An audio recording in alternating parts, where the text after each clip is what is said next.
Iddoo foon haadha kootii akkan godhanya inni hunna. Inni foo bakka inni foo haadha kootu qabte inni namni isaa olitti xiqqeessuudhaaf deema malee nama isaa gadii tokko xiqqeessu hin barbaadu jechuudha. Haadha nama arrabsuu jechuun immoo mataa sattuu sammuu ofii hiikkataadha. Haadha kokkootu arrabsi jedhanii balbala ofii banatanii ol seensisu. Doolaaba namni daabbaa keessa kaatu keessa uffata ishii keessatti immoo isa ofiisaa jiraata malee kan namaa jiraata miti. Jireenya keenyatu si hoggana akka kanatti jiraatu jechuun jireenya ofii dhiisanii kan namaa gorsuudhaaf yookiin immoo kan namaa jiraachuudhaaf deemu jechuudha. Abjuun koo raawwate milkiin koo siin tolee.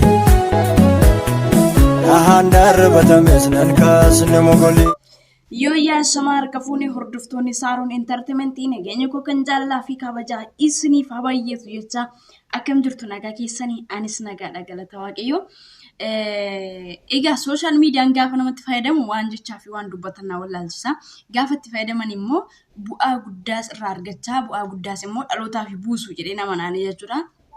Haa ta'u malee garuu dhimmi keessattuu dhimma Faatiyaa Mujaadirratti deemaa jiru waan fokkataa fi jibbisiisaadha.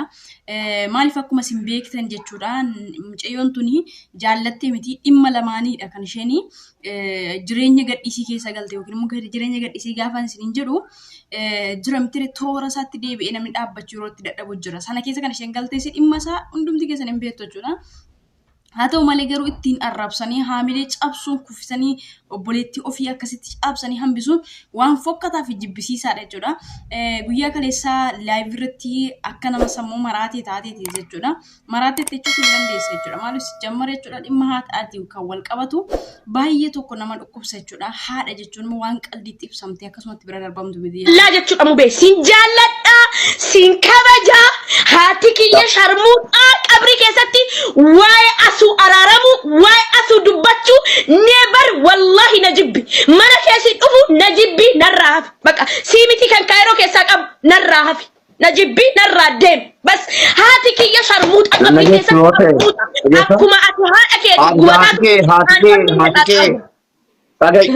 kee haati kee haadha kooti arrabni homaan baasu haati kee haadha kootaa kan kaleessa gaafa haadha keetii. Egaa akkuma isin argitan jechuudha hedduudha kan isheen nama gaddisiistu jechuudha. Haadha ofii jechuun immoo jechi ibsu hin jiru jechuudha. Haadha namaa tuquun immoo haadha lubbuun jirtu yoo tuquun jechuudha. Keessa namaati gubaa haati namaa immoo jechuudha. Lubbuu ishee laatteeti kan isheen nama deessu yookiin immoo gara addunyaa haati nama fidde jechuudha. Abbaanii dhalcharratti du'e hin jiru abbaa waraanarratti du'e malee haati garuu dhalarratti duuti jechuudha. Miixuu keessatti dhala ishee fiduudhaaf lubbuu ishee laatteeti jechuudha isheen kan isheen fiddu. Haati Faatiyaa akkuma isin beektan dhukkubsatteeti kan isheen addunyaa kanarraa boqottee jirtu jechuudha. Haadha ishee immoo boolla keessatti arrabsuun sanumaanuu jecha sharmuudha jechuun jechuudha.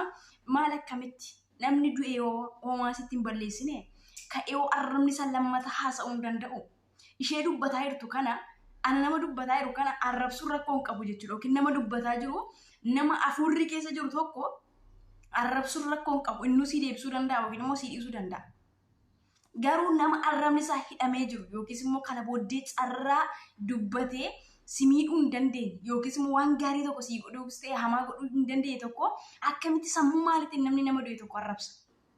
Namni nama du'e tokko arrabsu yoo ofiisaatti du'aadha jechuudha. Ta'uyyuu kana biratti dabalatee mucayyoon tuni kan ishee itti jalqaba sammuu dhabdeeyyuu dhimma maqaa jaalalaatiin gurbaan kanaan dura dhimma isheetti kan kilooroksii dhugdeesi dhimma jaalalaatiin miidhamtee sanaan jireenya gadhiifte dabalatee utuma kana keessa damdamattee madaa kana keessaan bahin haati ishee addunyaa haaraa godaante jechuudha. Mucaan waa kana lamaaniitiin sammuu dhiphatteerti. Amma immoo isheen bayyaannattee ija namaan guutettee toora suuta gara miidiyaatti ba'aa jirtu immoo maaliif arrabsamtee haamilee gadi buuti? Maal sii godha? Amma namni kun osoo isheen lubbuu of dabarseettis ta'e yoo isheen namaa gadi taate maal sii godha? Yoo sii ol taate hoo? Namni kamuu hiree isaa jiraata namni kamiyyuu jechuudha. Malee namni hiree namaa jiraatu hin jiru jechuudha. Obboleettiin keenya asuunis balleessaa guddaati jechuudha. Haadha ishee arrabsu jechuun haadha kee arrabsuudha. Haati ishee si dee'uu dhiiste malee haadha kee jechuudha. Siis kan de'e dubartiidha jechuudha. Fakkaattii haadhuma keetu si de'e jechuudha. Kanaafiyyuu haadha nama gaafa arrabsitu haati kee si arrabsamti. Osoo namni kun si deebite haadha kee arrabsite hangamtu sitti dhaga'ama. Otoo haati kee immoo ati haadha nama arrabsite haati kee immoo deebite arrabsamuu ishee dhageesseeti sammuu keetti maaltu sitti dhaga'ama? Kanaafiyyuu haadha namaa arrabsuu jechuun waan fokkataadha. Haati immoo kan ittiin qixxeeffamtu yookiin immoo ittiin madalamtu tokkoyyuu hin qabdu. Social media nutti fayyadamu nuti yoo social media itti fayyadamne gaariidha jechuudha. Yoo nutti fayyadame safuu hawaasaa nu cabsiisa, amantaa keenya nu gachiisa, qalbii nu buusisa, bor waan ijoolleen keenya ilaalaa itti qaanfatan. Haati koo akkas turte, abbaan koo akkas ture jedhanii kan isaan itti borillee daandii isaarra fudhataniitu badaniira jechuudha. Ati hanguma barbaaddeeyyuu dhala kee jecha gaarii gorsiyyuu malee dhalli kee waan itti gootee wajjin deema malee waan itti gorsee wajjin deema. Kanammoo jala murtee amanuu qabda. Ati ofii kee hataa dhala keetiin hin hatiin jetta yoo ta'e gonkumaa dhalli kee hattuudha. Sababiin isaa hojii kee dhaalaa deema qaba. Dhalli kee baalagee taanaan ati baalagee taanaan dhalli kee illee baalageedha jechuudha. Kanaaf haadha namaa nama du'e arrabsuun waan fokkataadha, jibbisiisaadha jechuudha. Keessattuu nama du'e arrabsuun haadha namaa tokkoon jechuudha. Sun dhiyaatee dhiistee waa'ee haadha kootiin abbaan fedhee naa jibba. Amma kana mana sana barbaadan keetiin nuni. Simoo asuutu natti dhiyaatan siin jedhu. Ni wallaahi iddoo foon haadha kootii akka godhanya inni hunna. Inni foo bakka inni foo haadha kootu qabte inni foo na jibbi bakka xilaany na jibbi inni mana nama tokkoon. Kana nama arsinaa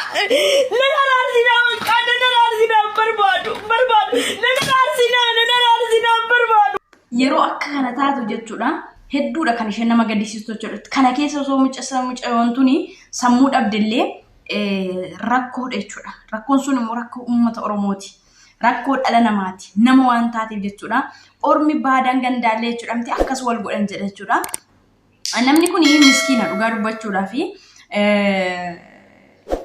garraamummaa qabdi jechuudha. Garraamummaa isheen immoo jargummaa waan jedhamu jira jechuudha. Jargummaa qabdi sana dhaaleessa jechuudha. Namoonni hedduullee ishee miidha jechuudha. Namni kun biyya Kaayiroo keessatti jechuudha. Namni hundumtuu ishee balaaleffata. Akkuma isin beektan illee jechuudha. Maqaa nama kaasuun sirrii miti garuu jechuudha. Asii jiillee akkatti wal dhabdee nama isheetti siqxochi keessaallee hin qabdu jechuudha. Irra caalaa namni akka obboleessaatti siqee gargaaruus ta'e ishee jinjiru. Obboleessa keenya Mubaarakidha jechuudha. Ammallee walitti araarsuudhaaf namni gidduu isaanii deddeebi'aa jirullee isadha. Haa ta'u malee mucayyoon tun miidhamteetti miidhama kana damdamachiisuudhaaf immoo obboleettii keenya kana gorsuun bukkee dhaabachuun dirqama barbaachisaadha jechuudha.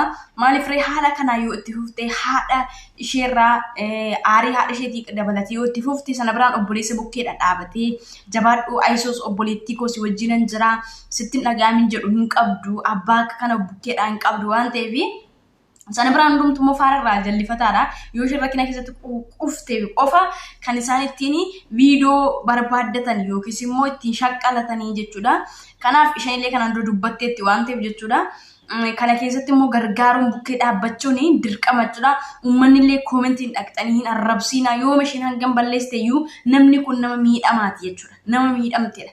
Maaliif karaa jaalalaa miidhamtee nama bakkeetti gatamtee kololooksii yookiin immoo marzii ofitti nama naqee ture dabalatee immoo otoo sana keessa jirtu madaa sanarra otoo jirtu immoo nama haadha ishee dhabdi madaa meeqa walitti caafallaqatee jirti namatu hubatu malee mucaan kun miidhamteetti kan isheen jirtu jechuudha. Sana biratti immoo jajjabeessuun bukkee dhaabbachuun barbaachisaadha.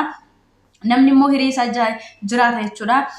Yoo barbaade dhiqatee, yoo barbaade xuraa'ee, yoo barbaade nyaatee, yoo barbaade dhugee namni hiree isaa jiraata. Maaliif? Fatihaa jechuun nama doolaaba burcuqqoo, doolaaba namni daabbaa keessa kaatu keessa uffata ishii kaatu jechuudha. Fatihaa jechuun nama bakka doolaaba namni xuxummaa jafi faamtii keessa kaatu kubbaayyaa bishaan dhugan keessa kaatu jechuudha. Fatihaa jechuun isin galee. Fatihaa jechuun nama jireenya ishii keessatti rakkatee jiraatu jechuudha. Nama jireenya ishiidhaa irraachi hin dhiirne jechuudha. Fatihaa jechuun nama uffata qasaalatti naqee ifiraan dhiine jechuudha. Fatihaa jechuun nama uffata gidee kudhan irra deebi'ee kaatu jechuudha. Fatihaa jechuun nama cinqii jechuudha. Cinqii injiree jechuudha. Fatihaa jechuun nama qottee duudaa jechuudha. Qomaachaa jechuudha isin galee qomaachaa. Namni mana isaa keessatti waan ofuma isaa ajaje yookiin of ta'ee waan ofiisaa godhu jiraata malee namni dirqama akkati jiraattu yookiin immoo akka hin jiraattutu jiraachuu qaba jechuun waan fokkataadha jechuudha. Iddoo barbaadde burcuqqoo ishee mitiitii udaan ishee yumaa kizzeenii keessa uffataa wajjin hin kaanne kun mirga Fatihaati malee mirga kee miti yookiis immoo kan asuu miti jechuudha yookiin mirga saaraa miti jechuudha. Hiyyummaadhaanis immoo hiyyummaa namni takkamiyyuu taanaan jechuudha miti dhalli namaa gaafa addunyaa kanatti dhufe qullaa akka kana qofa dhalate. Qullaa kana qofa dhalate malee gonkumaa raawwatee namni uffata kana fidatee dhalate hin jiru. Namnu hiree masaaf kennamte addunyaa irratti ishee ganama cittee kennamteef sana jiraata jechuudha. Akkasuma immoo kennaa wajjumaan akkaataa jireenyaallee kan ittiin jiraatu hawaasarra kan inni dabalatu qaba malee muuxannoo ganumaan uumaan kennaa godhee keessa kaa'ee jira jechuudha.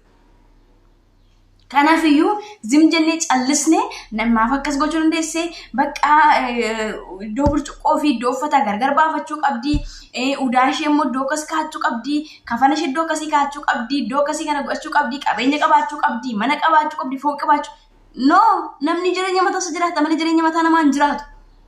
Haa ta'u malee immoo Faatiyaan ofii ishee jiraatti malee nama biraaf hin jiraattu jechuudha. Atis ofii kee jiraatta jechuudha. Namni akka koo ta'e jechuun mataan isaattuu sammuun isaa hiikkataadha jechuudha.